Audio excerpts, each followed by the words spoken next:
Sharing. Just home from work, Daddy stopped in the kitchen where Mother was cooking supper, and I was setting the table. From the look on his face, we knew something was bothering him. Charles Roth's father is worse, he said. The doctor says it's only a matter of time now. The old man doesn't complain much about his pain, only about the long hours he has to spend alone. His eyes are so bad he can't read, and he doesn't get much company. He keeps begging for a big dog to be his companion, one he can reach out and touch as he sits in his wheelchair in the sun. Why don't they buy him a dog? I asked. Honey, with Mr. Roth in the hospital so much of the time, there are a lot of expenses. There isn't enough money. They could go to the animal shelter and get one, I suggested. Yes, Daddy said. I suppose they could, but it has to be a special dog, one they can trust to be gentle. Not all big dogs are. After supper, I went out back where my big German shepherd Dan was dozing under a tree. He sprang up and ran to meet me as he always did when I came into sight. There were no other 12-year-old girls in our neighborhood, so I depended on Dan for companionship. When I rode my bicycle, he ran behind me. When I roller skated on the sidewalk, he trotted behind. It had been that way since Daddy brought him home, a fat brown puppy, 4 years before. Now, I couldn't forget Daddy's words in the kitchen. I threw my arms around Dan's neck and buried my face in his stiff hair. He sensed my unhappiness and started whining.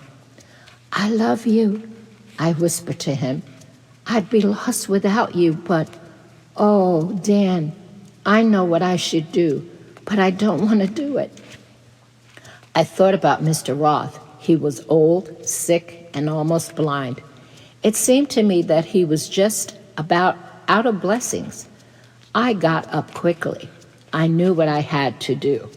And if I didn't do it right now, I'd talk myself out of it.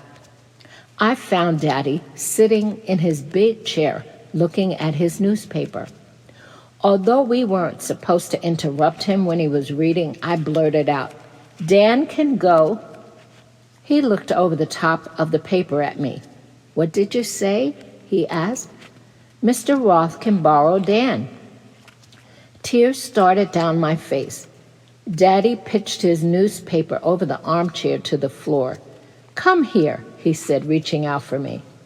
I crawled, long legs and all, into his lap, and his arms encircled me. I don't really want him to go, I whimpered. I'll miss him terribly. But, Daddy, it's what I ought to do, isn't it? It's what I'd be very proud to see you do, he said. They'll be good to him, won't they? I asked. They will take good care of Dan, he assured me softly. The yard has a high fence, and Charles's father will be out there in his wheelchair with him most of the time. I'll ask Charles to chain Dan when he's in the yard alone so he can't jump over the fence and get lost. I didn't like to think of Dan fenced in or chained. He and I ran free together. He'd hate being restricted, and he'd hate being away from me. How were we going to manage without each other? As though he read my thoughts, Daddy said, It won't be too long, honey. Remember what the doctor said about Mr. Roth? I got up quickly. I couldn't talk about it anymore. Please call him, I said tightly. Tell him to come and get Dan tonight. My voice wavered, and I added, before I changed my mind. I was drying supper dishes when Charles Roth and his wife arrived. They promised me they would take good care of Dan and told me I was making a sick old man very happy. When I tried to go to sleep that night, all I could think of was my Dan on the other side of the city, across the river, or at least 10 or 12 miles away. The next afternoon, I floundered about unhappily. My older sister Layla had a girlfriend over, and they didn't want a kid sister hanging around. Riding my bike or skating alone was no fun. Feeling sorry for myself, I got a book and sat under the tree to read. That's all there was to do. The rest of the week dragged by somehow, and the next one followed. On Saturday, when I finished my chore of dusting the dining room chairs, even the bottom rungs that Mother always inspected, I volunteered to dust the living room for Layla, just to have something to do. After lunch, it was my turn to take the scraps out to the garbage can. As I swung the screen door open and stepped out onto the back porch, a big brown dog ran up the steps, his long tongue hanging out. He jumped against me, his paws on my shoulder, his eyes on my face. "Dad, Mother!" I cried. "Leila, come here quick. Look, Dan's home." From inside the kitchen, Mother called. "The front doorbell is ringing. I'll answer it." And then Mother called for Daddy. I heard her say, "Charles Roth is here." I bent down to gather my dog in my arms. He licked my arms and rubbed his head against my chin. I filled his bowl with water from the yard faucet and knelt beside him, stroking his back while he lapped hungrily at the water. Once or twice he paused long enough to lick my arm, but he returned quickly to his drinking. He must have been very thirsty. Daddy and Charles Roth came out onto the back porch. "Well, I see him," Mr. Roth exclaimed, "but I still can't believe it."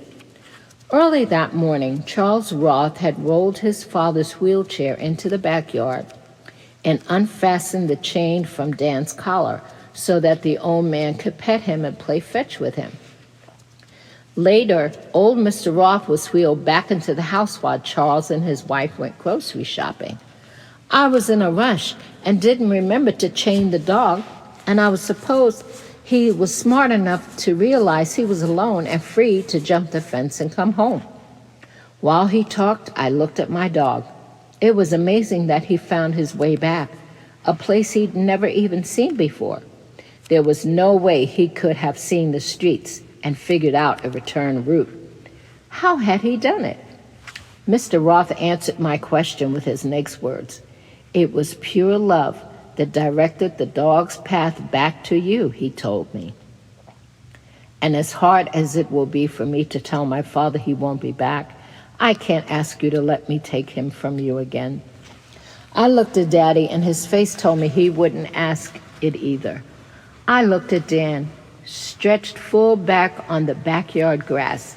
He was completely relaxed, totally happy to be home, and I was happy to have him back. But then I remembered the old man in his wheelchair. He was going to be sad. His happy days with the dog over. He would be lonely again, the way I was lonely when Dan was gone. The way I was lonely. Only it wouldn't be like that because I was not sick or old, and I didn't have to sit on a wheelchair all the time. I could do a lot of things. I could ride my bike and skate, even without Dan there. And I could read. Old Mr. Roth couldn't do that. "Mr. Roth," I said on impulse, "I want you to take Dan back with you." Both he and Daddy looked at me in surprise, but I grinned at them saying, "On one condition, you have to promise to let me come and visit him. Maybe Dan won't try to come home if he knows he'll see me soon." I looked at Daddy. "Maybe once a week you or Mother would take me over in the car and let me spend the afternoon? I could see Dan, and I could read to Mr. Roth if he wanted me to." That's how I began spending every Thursday afternoon with old Mr. Roth. He remembered some wonderful books from his childhood, books I might never have discovered on my own, and we enjoyed them together. Between our visits, he thought up riddles to ask me, and I baked cookies to take for our backyard picnics. We grew to love each other dearly, and Mr. Roth said Dan and I made the old man's last days happy. Dan was always glad to see me, and he whined a little some days when I left, but he never tried to come home again until 3 months later. After old Mr. Roth died, when we brought him in our car to be with me for the rest of his life, I loved Dan more than any dog I've ever had. He was smart and loyal and loved me completely.